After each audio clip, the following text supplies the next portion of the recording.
হয় লোক নিৰ্মাণ বিভাগৰ নাভুত নাচৰুত কাণ্ড। মই বৰ্তমান উপস্থিত আছোঁ মৰিয়নি সমষ্টিৰ অন্তৰ্গত যি ধুদৰ আলি পুনৰ নিৰ্মাণ কাৰ্য চলি আছে ধুদৰ আলিত। আৰু মোৰ ভিডিঅ' জাৰ্ণালিষ্টে এটা দৃশ্য দেখুৱাব। আচলতে এনেধৰণে কোনো প্ৰটেকশ্যন নোহোৱাকৈ পুনৰ নিৰ্মাণ কাৰ্য চলাইছে লোক নিৰ্মাণ বিভাগে। IMBPL বুলি এটা সন্থাই এই কাৰ্যটোৰ নিবিদা লাভ কৰিছে আৰু এই নিবিদা লাভ কৰাৰ পিছত তেওঁলোকে নিজৰ মইমতালি অব্যাহত ৰাখিছে। বিভিন্ন সময়ত সৰু বৰ কিছু দুৰ্ঘটনাও সংঘটিত হোৱা আমি দেখিবলৈ পাইছোঁ। মোৰ ভিডিঅ' জাৰ্ণালিষ্টে দেখুৱাইছে আচলতে কোনো প্ৰটেকশ্যন নাই আৰু ইয়াত কিছুমান কামৰো বিসংগতি হোৱা দেখা গৈছে। আমি জানিব পাৰিছোঁ, আমি বিভিন্ন সময়ত বিভিন্নজনে আমাৰ লগত যোগাযোগ কৰিছিলে। যোগাযোগ কৰাৰ পিছত আমি দেখিবলৈ পাইছিলোঁ ইয়াত 2.5 ফুট যিটো পুৰণা ৰাস্তাৰ পৰা 2.5 ফুট চেণ্ড গ্ৰেভেল পেলাব লাগে, কিন্তু সেই 2.5 ফুটৰ জেগাত প্ৰায় 1.5 ফুটমানহে তেওঁলোকে সেই চেণ্ড গ্ৰেভেল পেলাই নিজৰ কাম ইমানতে সমাপ্ত কৰিছে। আচলতে ক'ব লাগিব যে চৰকাৰী ধনৰ অপচয়। বিভিন্ন সময়ত আমি NKTVয়ে আমি বাতৰি সম্প্ৰচাৰ কৰিছিলোঁ পথ নিৰ্মাণৰ ক্ষেত্ৰত যি ধুদৰ আলিৰ পুনৰ নিৰ্মাণ কাৰ্য চলি আছে, সেই পুনৰ নিৰ্মাণ কাৰ্যত বিভিন্ন ধৰণৰ দুৰ্নীতি বা ৰাইজে কিন্তু হাৰাশাস্তি ভুগিবলগীয়া হৈছে। কিছুদিন পূৰ্বে চেলেংহাট অঞ্চলতো সেই বানপানী সদৃশ এজাক বৰষুণতে বানপানী সদৃশৰ পৰিৱেশ সৃষ্টি হৈছিলে। মোৰ সৈতে আদিবাসী ছাত্ৰ সন্থাৰ বিষয়ববীয়া আছে, মই তেখেতৰ পৰা জানিব বিচাৰিম। হয়, আপোনালোকে বিভিন্ন সময়ত দাবী উত্থাপন কৰি আহিছে, এনেধৰণৰ ৰাস্তা নিৰ্মাণৰ ক্ষেত্ৰত বিভিন্ন ধৰণৰ বিসংগতি দেখা গৈছে। কি ক'ব এই গোটেই বিষয়টো? এই পুনৰ যে ধুদৰ আলি পুনৰ নিৰ্মাণ কৰিছে, সেই নিৰ্মাণ কাৰ্যত কেনেধৰণৰ বিসংগতি দেখিবলৈ পাইছে? যদি আপুনি চাই, প্ৰথম কথাটো হ'ল যদি ইমান ডাঙৰে কৰিবলৈ আছিলে, যদি ৰাস্তাটো নবনালেও ভাল আছিলে। আপোনালোকে চাব পাৰে কিমান ডাঙৰ হৈছে ৰাস্তাটো। যদি এনেকুৱা ইমানেই ডাঙৰ কৰিব আছিলে তেতিয়াতো আমাৰ অলৰেডি আছেই আৰু ধুনীয়া আছিলে ৰাস্তাটো। কিন্তু এতিয়া আমাৰ অসুবিধা হৈছে, মানে আপোনাৰ অহা যোৱাত মানে যাতায়াতত আমাৰ বহুত অসুবিধা। আপোনালোকে কালিও আহিছিলে, আপোনালোকে দেখিছে, কাৰণ ৰাস্তাত ডাঙৰ গাড়ী আনি চেনি কেবল পেলাই দিছে। আৰু ৰাস্তাটোনো কিমান ডাঙৰ, কাৰণ ৰাস্তাটো যাব পৰা অৱস্থাত নাই, মানে অহা যোৱা যাতায়াতৰ বাবে সুবিধা হোৱা নাই। মানুহৰ ষ্টুডেণ্টে এনেকুৱা বহুত ফচি গৈছে।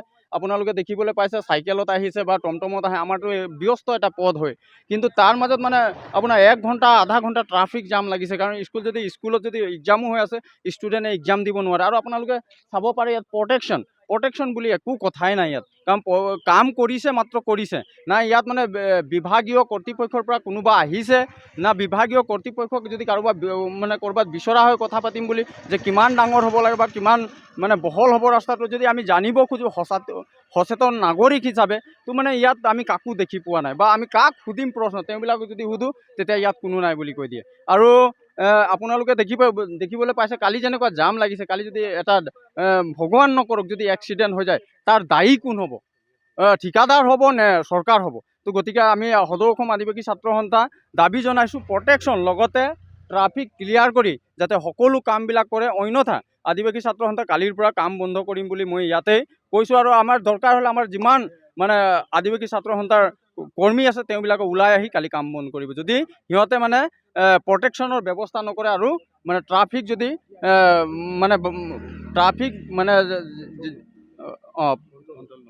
যদি কণ্ট্ৰল নকৰে, তেতিয়া আমি কাম বন্ধ কৰিবলৈ বাধ্য হ'ম। কালি আজি আমি কিছু সময় পূৰ্বে আমি দেখিব পাইছিলোঁ যে ইয়াত স্কুলৰ বাছবিলাক আবদ্ধ হৈ গৈছিলে। ল'ৰা ছোৱালী যিহেতু গৰমো যথেষ্ট হৈছে, সেইমতে স্কুলৰ টাইমিংটো চেঞ্জ কৰি দিয়া হৈছে। গৰমৰ কাৰণে সোনকালে স্কুল বহিছে, কিন্তু বৰ্তমান এই কামৰ কাৰণে স্কুলীয়া বাছৰ পৰা আৰম্ভ কৰি গাড়ীবিলাক আবদ্ধ হৈ পৰিছিলে কিছু সময় পূৰ্বে আমি দেখিছিলোঁ। কি ক'ব এই বিষয়ে? এইটো একচুৱেলি সঁচাকৈ কৈছোঁ, এইটো আমাৰো দুৰ্বলতা। কাৰণ আমি যে কামটো এনেকুৱা কৰিব দিছোঁ, কাৰণ আপোনালোকে যোৱা দেওবাৰ গম পায় যে যোৱা দেওবাৰত এটা খৰিখটীয়া ডাঙৰ এক্সিডেণ্ট হৈছে। আজি মানুহজন ঢুকালে।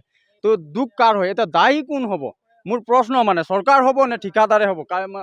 আৰু ছেম এনেকুৱা কণ্ডিশ্যনতে এনেকুৱা জেগাতে এক্সিডেণ্ট হৈছে।